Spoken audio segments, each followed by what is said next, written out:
Well, good evening and welcome to About the Valley. Happy New Year. I'm Happy not New going to Year. say Merry Christmas, it's all over, Happy New Year.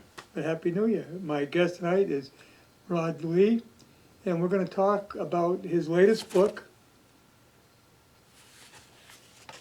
and that is Danny. Danny Deer.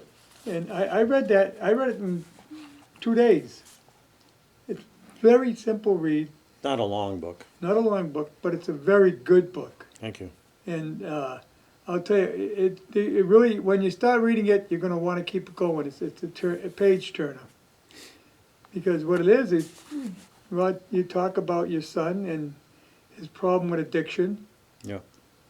and how it affected the family and yourself and Yeah. especially Dan. It was a long ordeal. Yeah, You know, he started drinking very young and got into some other substances and things like that too, like many of them do. that's how it So, starts. It starts that's how it with starts, and one type yeah. of addiction. He's maybe smoking, maybe Yeah. drinking. Yeah, he was a heavy smoker too. Yeah. Vaping, the whole 9 yards. So You know, some of us, nobody knows why. Some just have addictive personalities. he had an addictive personality. Yeah, definitely. Yeah. You get hooked easy. Yeah, yeah. But, he fought the disease, which is what the book is really about in our relationship. Yes, you worked very hard at it. Yeah, yeah. I gave a lot of myself, my time, my energy, my money, my resources to try to keep him on the track. And, very unusual father-son relationship, I think. I don't know too many that would compare to that. for I the think way in a we- lot of cases, they give up. They do give up, and the family gives up on them. Yes. And, a lot of the family So I mean, did, the family gives up on them. yeah, a lot of the family did give up on him, and understandably so. You can only do so much, Right. so, Yeah, I mean, I had the same situation in my family with my youngest brother. He had I know, drinking problem. I know, yeah. So many families have to deal with it. Yeah. It's very common. And you would think that when you tell someone, look, if you don't quit, you're gonna die. But we don't realize how strong that addiction is. Right, And death is not something they're afraid of. They just don't believe it, or they just deny it, and it works for them. right, right. Yeah, it was a struggle, and, he was homeless in Worcester for, on and off for many years too. Part of that community up there. Yes. He knew all the places where you go for lunch and breakfast and to spend the And it kind of night. enables them, right? Yeah, I mean, as I said to somebody the other day, as much as he wanted to overcome the illness, he also felt comfortable in that group, in that environment. Right. He was part of that crowd. And he was a storyteller and somebody that people liked. So he fit right in and was very popular, and Which is also part of the addiction. part of the addiction, yeah, and, You become addicted to that lifestyle. yeah, I mean, but he kept getting chances to escape that life, halfway houses, apartments, just he kept drifting back because he was so deeply rooted in his addiction. So, and then he had as I mentioned in the book, he had a lot of other physical things going on too at that point. Kidney stones, lung issue, COPD. That's the other thing, when you're also sick. Like we just talked about my arthritis flaring up. It's so easy for me to start drinking because it kills the pain, but I don't do it. Yeah. Excuse me. Number one, I'm diabetic, and so I don't want to encourage that. But it's so easy for someone who's addicted when you get sick to just, well, I'll drink more. And The pain goes away. yeah, as I say in the book too, unfortunately, a lot of the medical people overprescribe. Yes, And their answer is always, let's try another medication. yeah. And he was certainly in that group. That he was on X number of pills.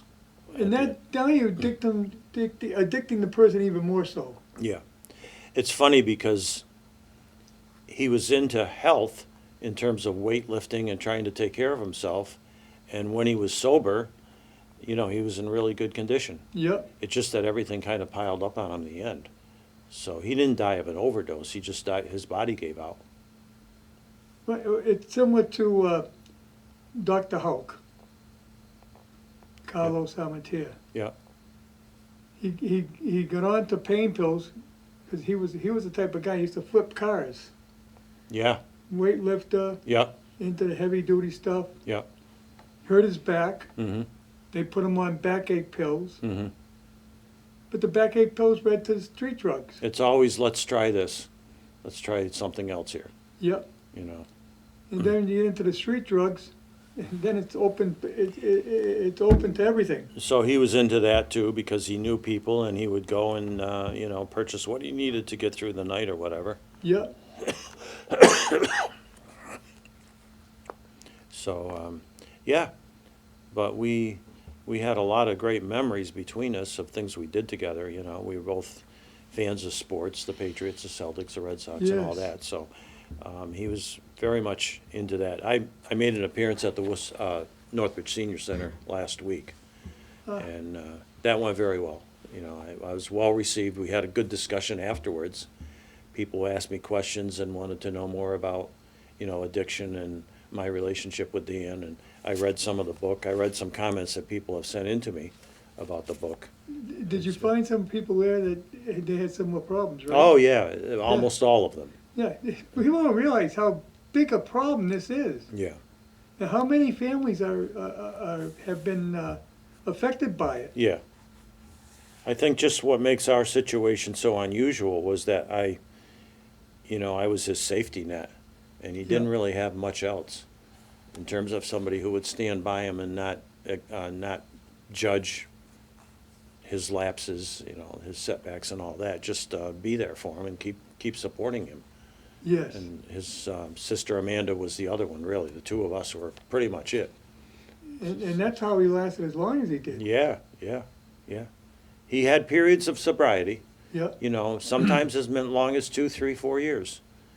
And he was a landscaper, and he had a productive life landscaping for many years too, Right. you know, and he enjoyed it. It was a vocation he really liked. And he worked for Nidams, and he worked for DJ Salmon and several different landscaping companies. He was a foreman. Was part of the problem, though, that being a landscaper, it's a seasonal job. So he'd have that vacancy in the winter that he had nothing to do, right? Right.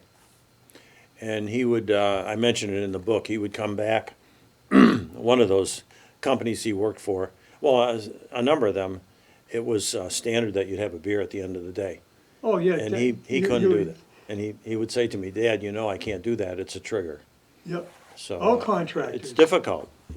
The temptation is there, yeah.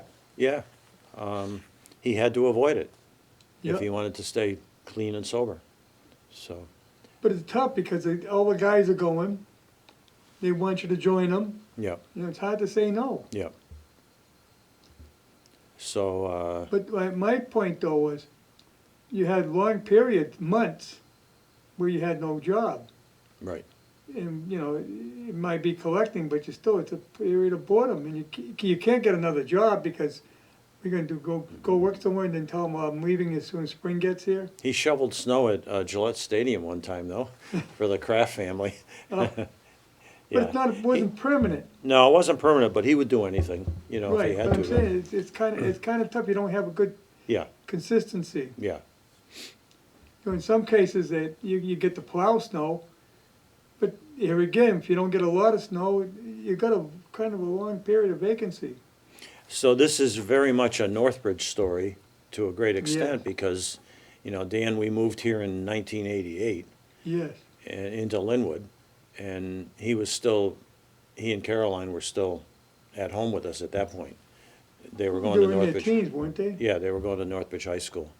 And he had, I think I mentioned, at one point, he told me he had lost 26 or 27 friends, not all from here in town, but some of them were, to overdoses. And, A lot of people don't realize what's going on around here. right, oh, no, it's everywhere, Yep. you know. Yeah, it's not just Northbridge, No. it's throughout the whole country.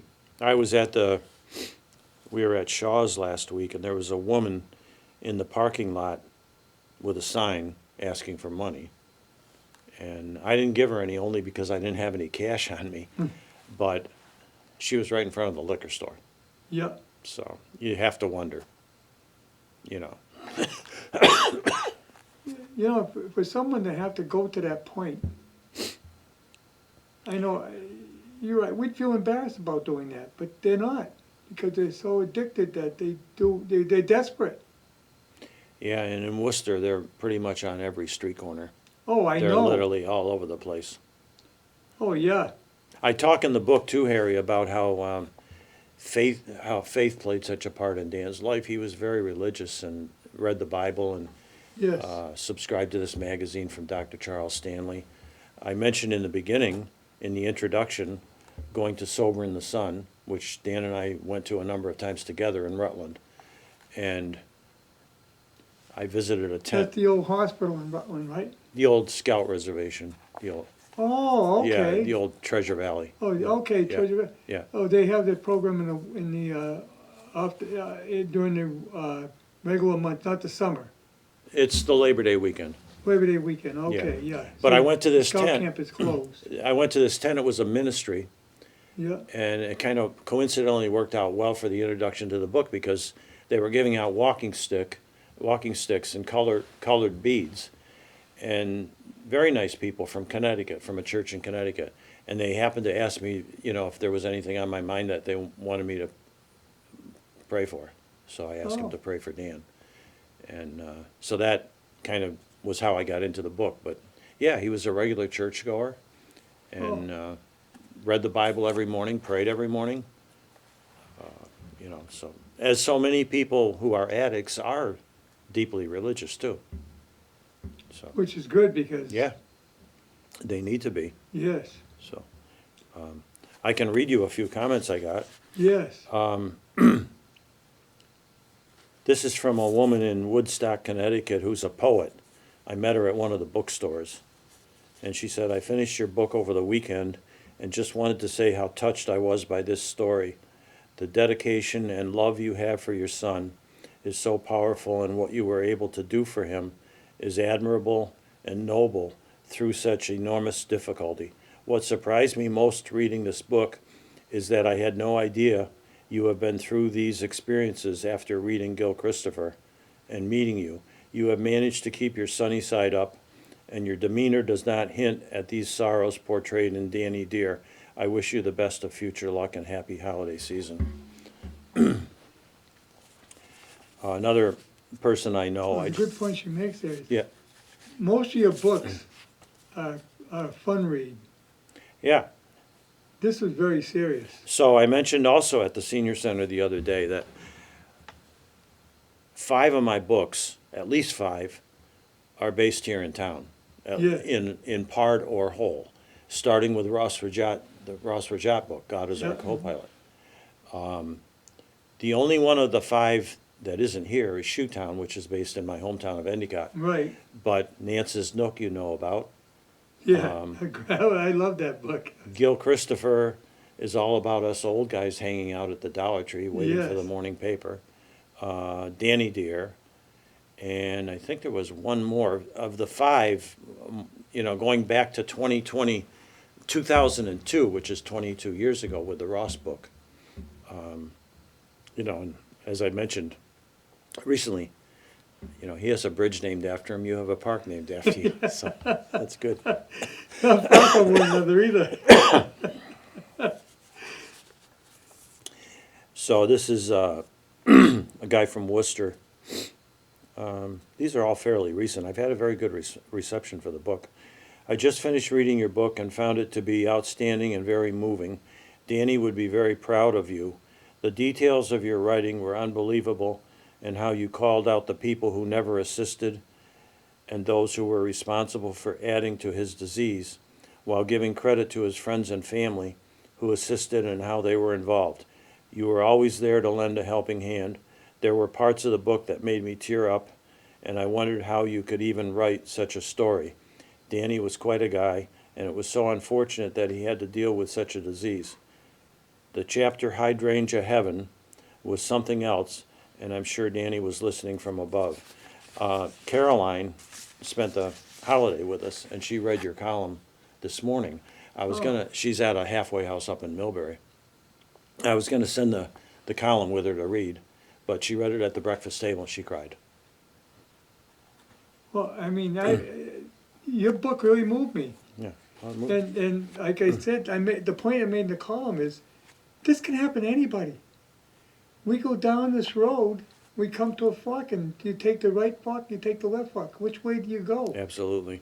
And it's so Yeah. easy to go the wrong way. And the thing with Dan was he had many chances to get out of that life. He just wasn't able to find his way out, you know. Well, and- there's the other thing I point out in the column, that once you go down that road, it's a lot harder to get back. yeah, that's right. Once you start, it's really hard. And it, like I said, it can happen to anybody. The George Jones song, We Have Choices. Yeah, Perfect example of it. yeah, You know, George had a drinking problem. yeah, we know. Yeah, we And- love him. We And he loved him. said, I had choices. There were voices that told me right from wrong, but I listened to the wrong voice. It's so easy when you're full of despair and depression, Yes. feeling lonely, you know, to pick up the bottle. Absolutely. That's the answer that you. And it could be something outside of the addiction problem that ticks you off. The message I wanted to get across with the book was that he fought and he wanted to beat the disease. Yes. He never wanted to submit to it. He wanted to beat it. And he did to some extent, except he wasn't on alcohol at the end. No, he And- didn't die from it. No, he was on pills, methadone and all these different pills. And he had But his body physically gave out, his right? body gave out, yeah. Yeah. Yeah. And he was only 49, so, you know, it's hard. Yeah. But like I said, any one of us could have that same situation.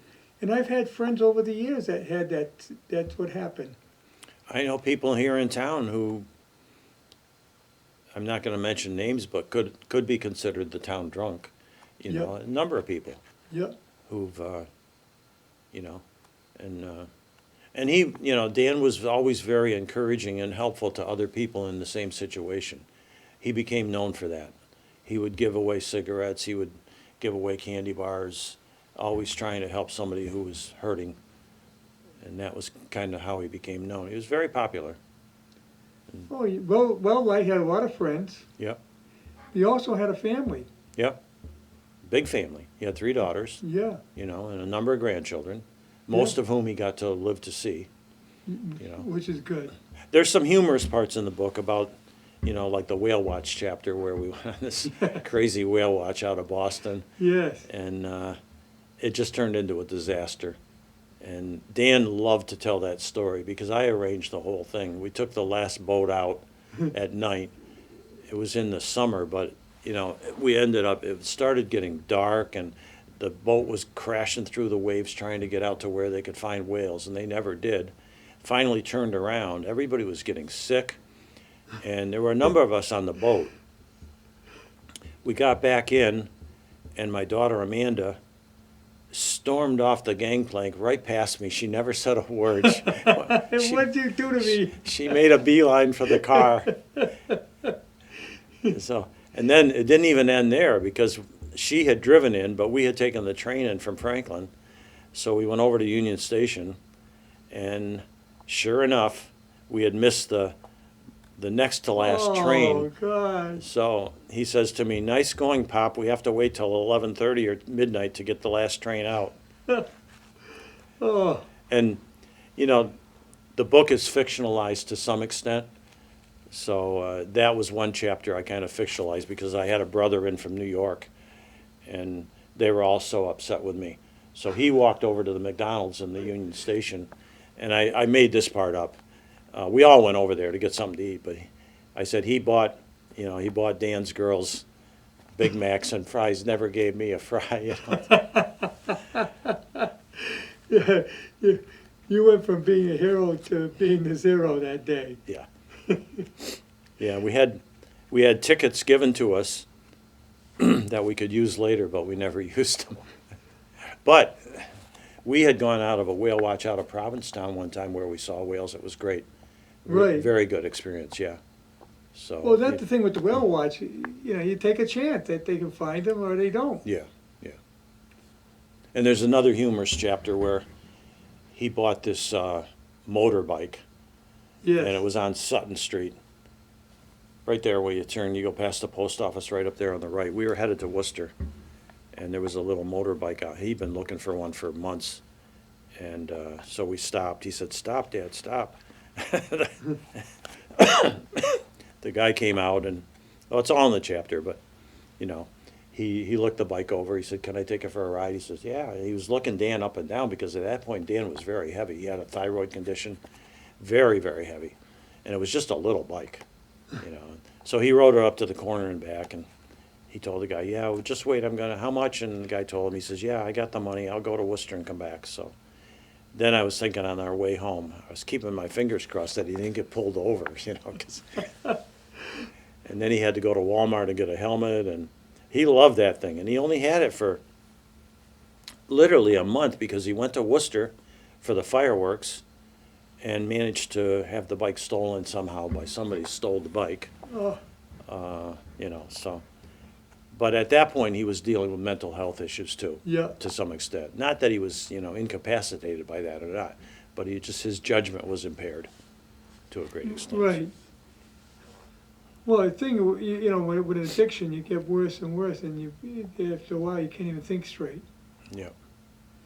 Yeah, he didn't make a lot of good decisions, but that was all because of his illness, you know, Yes. to a great extent, you know. But no, when he was healthy and working and functioning, you know, he was a pleasure to be around. So, He finally passed away in Worcester by himself, right? yeah, yeah. He was at the behavioral hospital off East Mountain Street for about 2 weeks for treatment, and I picked him up, and the case manager told me, "Yeah, we got a rooming house over off Shrewsbury Street that's going to be perfect. There's a case manager and people on site and all that." Well, that wasn't the case at all. So I took him over there, and it was kind of a dump. Huh. And you know, he died the next morning. So So even though they promised you there was someone available, there wasn't. no, there was nobody there. The Did only he- person there was a Hispanic guy who came down the stairs when we arrived, said hello to Dan, left with a girl, and when I got there the next day after Dan had died, they were handcuffing him on a warrant, taking him away. Oh, And my. he was the only other resident that I was aware of. Oh, So, but you know, I've told people, I think about how many ways Dan could have died, how tragically it might have happened in a car accident, or he might have hit somebody else or whatever. right. You know, and he hadn't driven in years. He lost his license years ago. So that's a blessing. I was grateful that, you know, nothing like that happened. Right, right. So. It didn't affect anyone else's life. No, no. Yeah, the thing is that he had so much to live for. Especially his girls. His girls, You yes. know, he loved his girls, yeah. Then he became a grandfather on Yeah, top of that. yeah, and he often told me when he was unemployed, this was when he was living in Oxford at Orchard Park, and the girls were real young, and he said to me, "Dad, that's the best job I ever had, was being a dad." You know, he felt that way, and he worshipped those girls, and they all struggled with his addiction. You know, they had a hard time with it. You know, Right. and they pulled away to some extent, came back, pulled away. You know, Now, he was married at one point, right? married and divorced, yeah. Yeah. Yeah. And the divorce probably came about because of the addiction. Yep. Like I say, it just keeps rolling on and getting like a snowball downhill. It just gets bigger and bigger. Yep.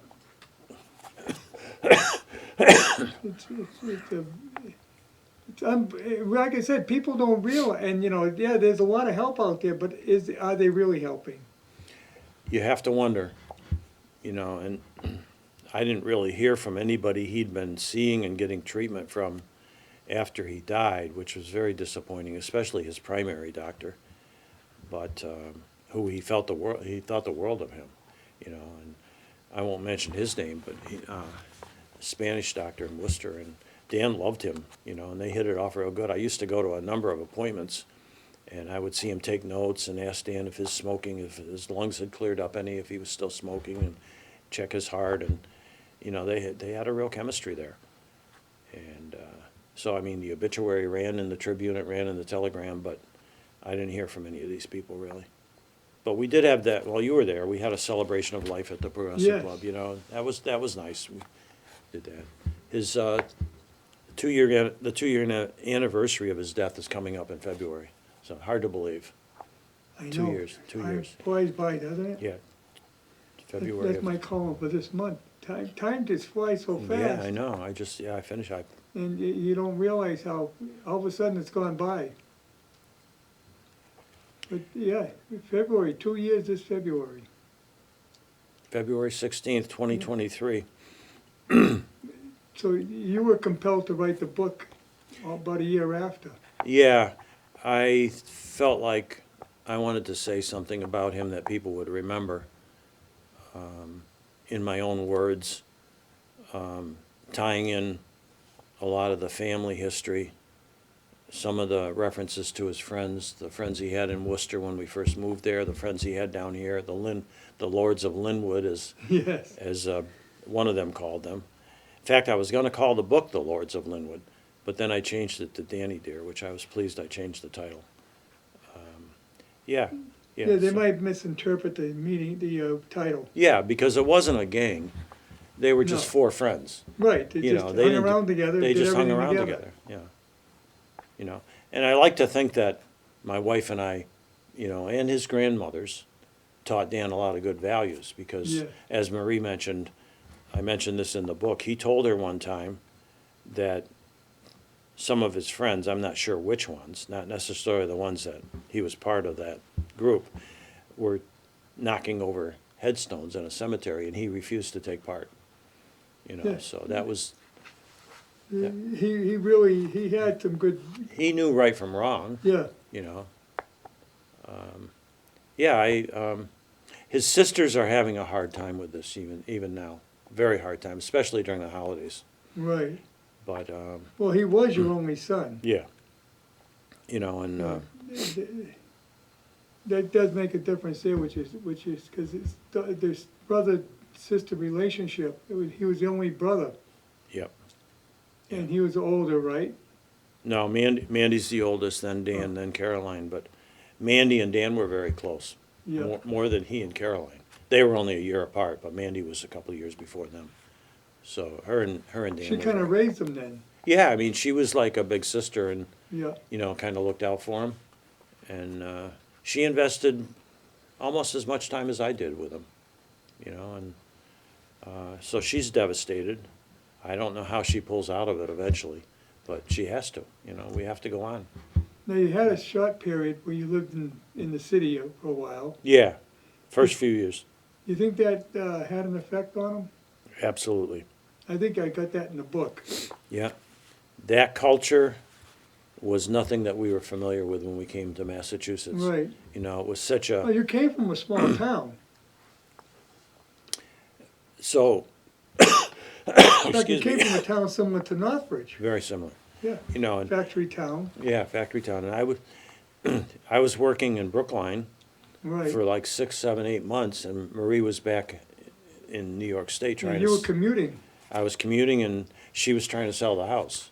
yeah. And so we looked at properties in Natick and Framingham, Somerville. I think we looked at one in Brockton. And she just ended up coming farther and farther west because they were more Yeah, affordable. yeah, make them, yeah, like the people do today. Yeah. So we found this dilapidated old house in Worcester on Cohasset Street. And, but that, What part of Worcester's Cohasset Street? Grafton Hill. Okay. Grafton Hill. It's between Grafton Street and Hamilton Street. Oh, okay, I Up know there. where it is. Yep. Yeah, I just wanted for the audience. Yep. But, you know, he and Caroline did okay at Dartmouth Street, but then when he hit East Middle with all the culture shock and everything, you know, Yeah. he was bullied, and he was a very gentle soul. He wasn't a fighter or anything like that. They went to the middle school at Grafton, East Middle. East Middle. That's a Yeah. tough school. Tough school, still today. Yeah, yeah. And then we came to Northbridge, and we thought, you know, by that point it was too late. He was so deeply embedded in the life yeah, that, you know, he couldn't recover at that point from what the damage that had been done already. So, but they both considered Northbridge home, both him and Caroline. You know, Caroline still considers Northbridge her hometown. well, they've established a lot of friends, A lot of friends. Yeah. and really, their development years really came here. Yeah. Yeah. So they 'Cause were. That's when they were in their teens. Yeah. They were just starting middle school when we moved here. You know. But middle school, no matter where you are, is tough. Yeah. It's a tough time of Yeah. year. It's such a hard adaptation to get used to Yeah. that. You know. It's a big change. I remember when I went from elementary to junior high school, and how Yeah. terrified everybody was. Yeah, know. yeah, we talked, same way. Back then, it was not middle school, it was junior high, Junior high. and it was seventh grade up. Yep. 7th, 8th, 9th. Now, middle school actually starts in the sixth grade. Yep. And in my case, we were thrown in with a bunch of tough kids from the north side of Endicott, Italian kids. You know, and Yeah, and it So can that- be brutal. you know that was rough. See, Took some. here, we had a situation, I went to the Rockdale school up to sixth grade, and then all of a sudden, we're thrown into the junior high, and this is all the schools in Northbridge coming into one. So you got kids from all kinds, all sections of town, it's a whole different ballgame. When I first landed in town and I was starting the job at the Tribune, Ed Riley was the principal at the high school. Yes, I knew And- Ed. And he said to me many times after everything that had happened with Dan, not, you know, Ed's gone now too, he died, but Yeah. he would say to me, I feel like we failed your kids. And I said, no, you never failed them. You gave them everything you could. They just weren't able to cope, Right, I mean, you know? the school can only do so much. Right, right. You And know, I know they got them most of the day, but they can only do so much. And even as parents, you can only do so much. So he's buried at Pine Grove, which really pleases us a lot. We've got Yeah. a nice spot there for him up on the hill. In fact, Michelle LaChapelle from the senior center, Yes, she sat in on my talk, and she's now married to Kenny, as you know. right, Okay, so she came to me afterwards, bought a book, and said, I just wanted you to know that my former husband who died is buried up on the hill, and so is Bill Ballew's son, who died not far from Dan. So she says, when I get a chance, I'm gonna go up and check on Dan. So I Oh. was very pleased to hear that. Yeah, she had a tragic situation where her husband committed suicide. Right, right. Yeah. So Yeah, she's she's in a, had a tough time yeah, too. yeah. But I thought that was very thoughtful of her to Yeah, go out of her way to mention that to me. yeah, and that's a nice area. Yeah, we're very happy with that. And it's easy to visit. Very easy, yeah. And like I say, you know, it overlooks the old high school and Yeah. overlooks the ball fields that he felt. Yeah. So, you know, he loved the Rams and the sports and all that, so. Was he into sports in high school? Yeah, he wasn't into sports at that point. He played Little League, he played Pee Wee football Yeah, back home. He played both when we first came to Worcester, Jack Berry and, yeah, he played youth football up on Lake Ave, you know, but that was the extent of it. He could have, I think, you know, I think Ken LaChapelle would have loved to have him. He grew into, you know, he was 6'1", 200 yeah, some he's a pounds. big kid. Yeah, he was, you know, he would have been a good addition, I think. He made a great offensive Yeah. player. Yeah, Or he's defensive player. He had broad shoulders and yeah, very muscular. I only met him for a short period, I know. because, you know, he was in and out of your house all the time. Yeah, yeah, back and forth, yeah. But, yeah, as I say, on the day that we buried Dan, the minister from our church in Oxford, he came walking across, before the service started, and I said something to him about how Dan was so deeply religious, faithful and all that. He said, yeah, if Danny can't get into heaven, nobody can. I can't either, And he felt that way, Well, we know the Lord forgives. Yeah. And there was no reason, he had nothing to forgive Danny for. Danny, he abused himself, but he didn't abuse others. Yeah, I got one more here I'll read for you, Harry. This is from somebody in Oxford, actually. He says, I received my copy of Danny Deer on Friday, as is typical with your, excuse me, with your books. Once I started, I couldn't put it down. In case you were worried, don't be. You have another big hit under your belt. I wasn't quite ready for the emotions this book would bring out. I laughed, I cried, and my heart hurt for you and your family. I also finished with a great deal of respect for you as a man and as a dad. Did you enable him? I don't know, but I would like to think that I would have the courage to handle the situations exactly the same as you. It's never easy. It's an awful illness. I hope writing the book was therapeutic for you. Heaven knows you need some peace in our life after all you have gone through. Thank you for the inscription, the personal note, and the mention in the book itself. I value and appreciate our friendship and wish you nothing but the best as you move forward. And then I got a comment. Just last Saturday, I went to the bookstore in Webster. I've known this guy he walks. He was in a horrific accident. Now he walks every day. He does yoga, and he's made a great recovery. He bought the book, and we were talking, I had a hot chocolate, and he said, yeah, I read your book. That was difficult, so. No, like I said, I read the book, and it's very moving, and you really feel your emotions in there, as well as Danny's. A lot of pictures in the back, as you know, Harry, Yes. through the years with Dan and Yes. with his girls and family stuff. And, I tried to spend a long time picking out pictures that I thought would be good. This is one with his big sis, Amanda. And, yeah. Now, the girls have read the book. Oh, yeah. How do they feel about it? Very moved. They had a hard time. They kept putting it down, picking it up, and, it took them a while to finish it. Same with my sister-in-law back in Vestal. Just heart-wrenching, so. Did Marie read it? Oh, yeah. Oh, yeah. Oh, yeah. Yeah. Yeah. They all had their moments where they couldn't read it right through like you did. They had to keep putting it aside to Right. recompose themselves and all that. I wanted to keep reading. I knew it was going to be difficult for them, so. Part of the reason I had to keep reading it is because you thought there was going to be a better ending. Yeah, you always hope that, Yeah. In fact, even though Marie and I talked a lot about how he was never going to make it, it's still unexpected when it actually happens, Right. and you're just not prepared for it. No, you can't be prepared for something like that. You only No. hope, because you've got to keep your hopes up. You're always hoping that Yeah, something's going to happen, something's going to break, and things are going to turn around.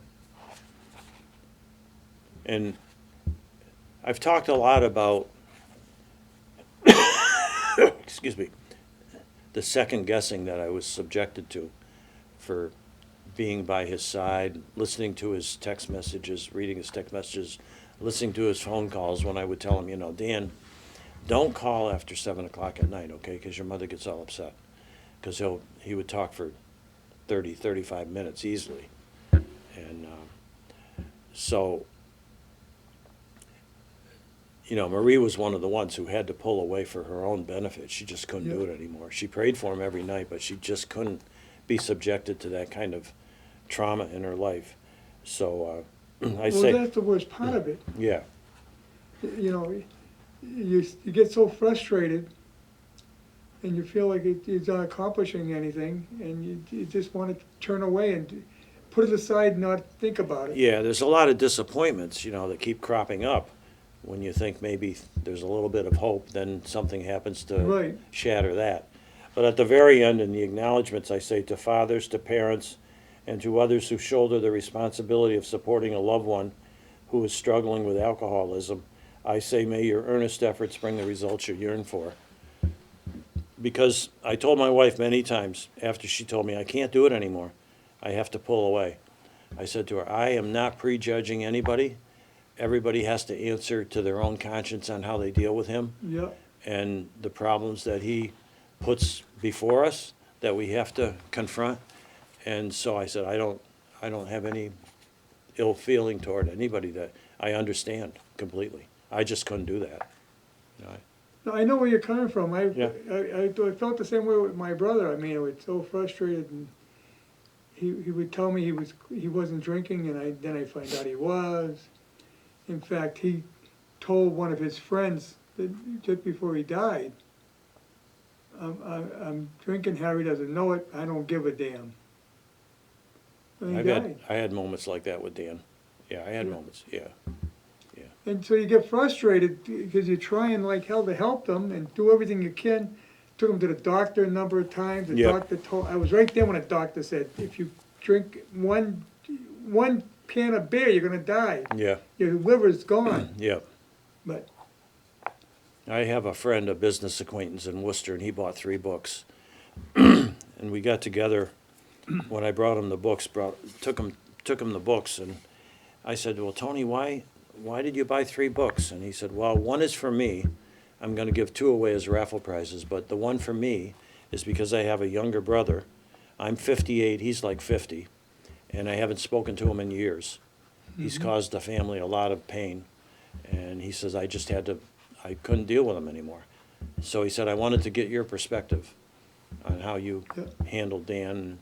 So I haven't heard from him since, but I understand what he was going through. right, The difficulty of what do I do? How invested do I want to be in this? Dan went through a 30-day program at AdCare years ago. I think I mentioned it. And they had a graduation. They were all coming in single file. We had come, they had cookies and coffee. And the man who spoke was a hardcore recovering alcoholic. And I'll never forget, he said, okay, they've done great. They're going to get their certificates. But he said at any moment, they could relapse. yes, And he said, if you attach yourselves to them, they're going to drag you right down with them. yeah, And I understood that. And so in the later years, I was more careful with how much I catered to Dan. Because he would call me all the time, Dad, can you get me here? Can you get me there? Can you take me to this appointment, to the registry, whatever? And I often did, I'd pick up the car keys and go. But then I started saying, no, I can't do all that. You've got to do some of this on your own. And, he did to the extent that he was able to, with the free buses in Worcester and all that, right. but But it's a tough situation. It really is. I mean, how do you say no in certain when do you say no? yeah. When do you say it's time to, I gotta drop it, I gotta drop you because I can't handle it anymore myself. Right, yeah. Yeah, he was in and out of halfway houses and rehab facilities and courtrooms.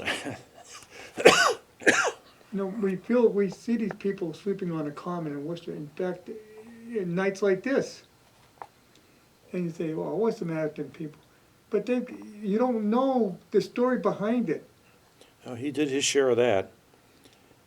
I mentioned, too, that he told me one time, I told him, I hate the fact that these people stand out there panhandling on the corners, Dan. He said, Dad, I'll never do that, and I'll never dumpster dive. And to my extent, he never did, so Right. I was grateful for that. He did have some values, some standards that he wasn't willing to lower. Right, So, that's what I admired about him the most, was that he fended for himself and helped other people and kept trying and trying and trying. Yeah. So, no, I mean, you see them, like I say, especially in the city, because it seems to be the place to be. there are no easy answers. I mean, they keep struggling with this homelessness issue, and But in a keep- lot of cases, they don't wanna be anyplace. they don't want to be any place, and they need so many different services. Yeah. They don't just need shelter and food. They But these need, shelters can be a dangerous place to be in too. yeah, absolutely. You know, they need medical help, they need psychological help.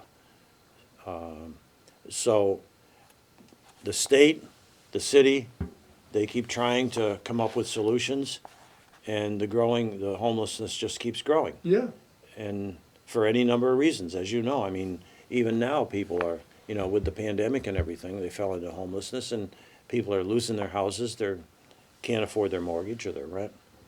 oh God, the rent is extreme, they're extreme now. Yeah, I wonder how people with a, you know, not a high-paying job can afford it.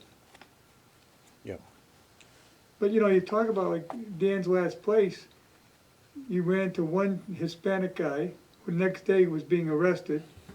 Yeah. I mean, what kind of a place is that? yeah, I mean, when you put someone in a situation like that, yeah, well, that's a case of the people who were supposedly gonna help him just making a half-hearted effort. right, Get him out of their hair, get him over to somewhere where he might be able to, you know, yeah, have a room and a bed and, yeah, they're getting a check from the state yep, to Yeah. run this organization, but just running the bare minimum. yep, I mean, it's really, and this is happening all around. We have a situation right here in town, a lot of people don't realize it. There are people living in the woods, oh, yeah, I know. I'm well aware, yeah, yeah, even in Rockdale. yeah, Yeah, I know. Kids, young people, you know. So, and like you said before, a lot of them, they just would rather be on their own. They don't want the help. right. They want to be with their own people and do the best they can. Well, they build a camaraderie amongst themselves Yeah, too, yeah, they do. They do. and they take care of one another, but, God, I mean, I can't stand the cold just to get to my car. I don't know how do I they know. survive out here at night? I don't know. I feel so bad for them. You know, you do feel bad for them. But there's got to be an answer somewhere. Yeah, I mean, LA's facing the problem, New York, they're all the big cities, smaller towns. It's just the way of the world right now, so. well, in some cases, they should have been institutionalized. Absolutely, and they And did away with a lot of They those. did away with them Yeah. altogether, yeah. Yeah, that's part of the problem. But Danny wasn't at that point, he was, No, he was, you know, and they keep throwing money at it too, yeah, you know, and they think that's the answer, but that isn't really the answer. There's gotta be a concrete plan, a system in place where they can take these people, and if they aren't functioning to the level where they could be on their own, then find somewhere where they could be in a safe environment and not have to live in a shelter all their life. right. But I'm not the expert, so I don't have the answers. All I know is what Dan went through. Now, he at one point was gonna get his own business going, right? Yeah, he wanted to. Landscaping, danscaping. he was gonna- Danscaping. Yeah, he was gonna call it danscaping. Yeah. Yeah. You think if he would've they could've done something to help him get started, Yeah. Yeah, I think that would have made a difference. but they won't go Maybe. to that extent. No, I mean, it would have been hard for him to finance a venture like that. Well, get he going. wouldn't be able to get it done through normal financing. Right. But I'm talking the state sends money in to help and Right. put them up in places to live and things Right. like- Right. put them up in business. Right. Yeah, I often told him the only advice I can give you is to start small. Right. Take on some mowing jobs Right, and see if you can build a clientele from there and let the word of mouth spread, right, and just don't make a huge investment in equipment. Just get what you basically need. A couple of mowers, some shovels and rakes, and start with that. See Yeah. where it goes. And he just, he wasn't able to get to that point. I would have loved to see it. I still have the little danscaping sign he had made up with letters. Yeah. I put it on the shed. And Marie said, take that phone number off, we don't need any calls. But, yeah, I put that on the shed outside. Yeah, it's sort of like a memorial. Yeah, yeah. Yeah, like I said, the book is, how do people get the book? Rodlee.com, Harry. All the information is there. Including your, if you want to read the Rambler. Yeah, the Rambler too, yeah, yeah. We're working on the January issue now. That'll be going out Monday Wow, for the new year with your column. time flies. doesn't Yeah, it? I've made some changes in the Rambler, you'll see. I've changed, like my column used to be one subject. Now I'm just doing it more like a journal, Yes. different little items, because I can cover more ground that way. I'm looking to do that too. Because Yeah, yeah. To keep on one subject, you start It's hard. running out of, It's hard. yeah, you run out of things to write. Then the Showtime pages, which are like the calendar section, I've expanded those. Oh, So I've included a lot more venues and what's going on in different places, including like Hanover Theater and Mechanics Hall, Worcester Historical Museum. So those haven't been part. now, it started out, you had to subscribe, right? Yeah, but But now it's open to anyone who goes on. I keep that. adding. Yeah, I keep adding. Yeah, you'll see a piece in there on Unibank's new location in the Canal District, Yeah, and I was there for that, and that turned out good. I talked to Michael Welch from Unibank before the event. It was a very cold morning. They had it outside, but it's a nice location for them, you know. So I talked to him, took some pictures, so that's in there. they're big into Worcester now. Big into Worcester, yeah. They keep getting bigger.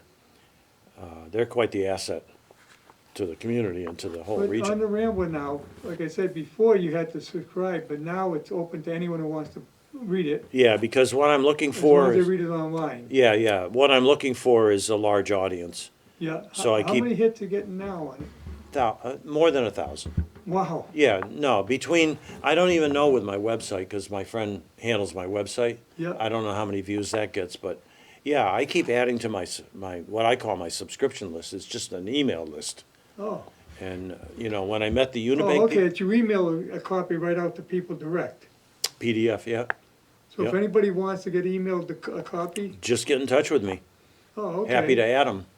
I got an email from a woman who used to work for Unibank. She's now with another company. And she said, I saw you were writing for the Worcester Guardian. And she said, I'd love to reconnect with you. Her name is Charlene Leith. And I said, yeah, I also do a monthly publication called The Rambler, if you want to receive that. She said, oh, yeah, definitely. So I add these people all the time. Oh. I keep adding my email list keeps growing. So Then that's, if you're emailing it to them, they can also forward it. oh, yeah, So absolutely. you don't know who's getting it now. Right, so we don't even know how many more might be looking at Right. it, you know? I always tell people, please share this. And the thing is, you can get it anywhere in the world, Yeah, 'cause we're yeah, talking the net. yeah. I have people that, live in England and different people around the country and all over the place that get it, so.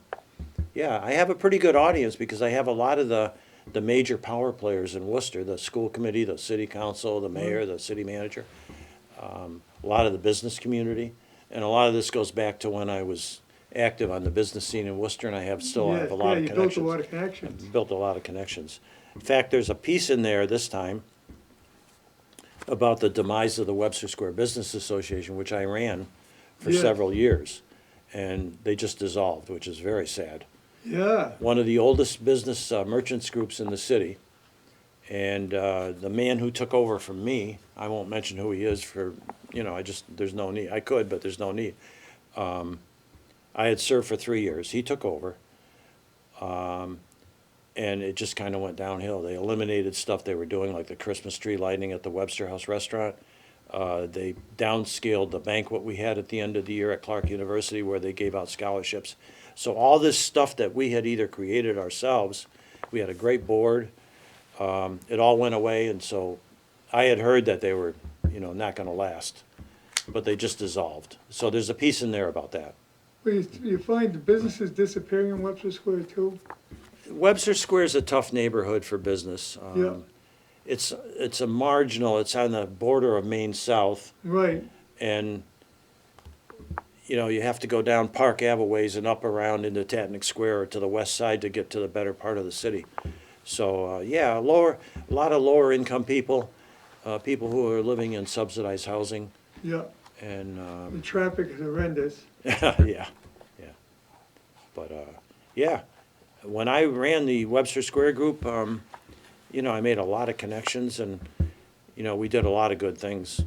We, I think Webster Square went downhill when Webster House closed. oh, absolutely, yeah. I mean, Chris was a huge part of that organization, you know, Yes. and he was very good.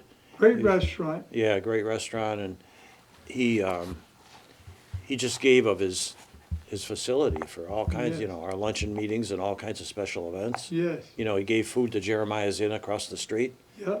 left, you know, so, Well, yeah. it was a great place, reasonably priced. Yeah, yeah, Great place to eat. yeah, yeah.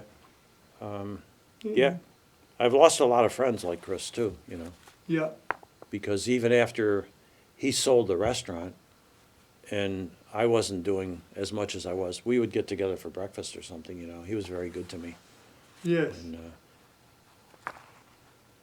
yeah. He unfortunately passed away. yeah, pancreatic cancer, like so many people are dealing with. Oh, Yeah, it's awful. that's a tough one. Yeah, Well, anyway, Rod, I gotta recommend the book. People, you gotta read the book. I know, and you have already, so I appreciate that. And I really enjoyed that. I really enjoyed reading your Nana's Nook. Oh, Nance's Nook, yeah. Nancy's, yeah, Yeah. because it was so funny. A number of people at the senior center asked me if I have these books. I don't. A lot of those are out of print now. Right, You know, Nance's Nook, I have no copies. Ross's book was long ago. That's all, Yeah. you know, that's long gone. And even Gil Christopher, which was the most recent before this, I only have, I think, 2 copies left. and Shake, Rattle, no, Oh, yeah, a whole lot of shaking. a whole lot of shaking. Yeah, yeah, that, I'm in that book, so I like that. yeah, one. that was fun, that party we had. Yeah, Yeah, that was. I mean, you had some great books you came up with. Yeah. Well, that's what I do. I keep trying. You working on another? I am.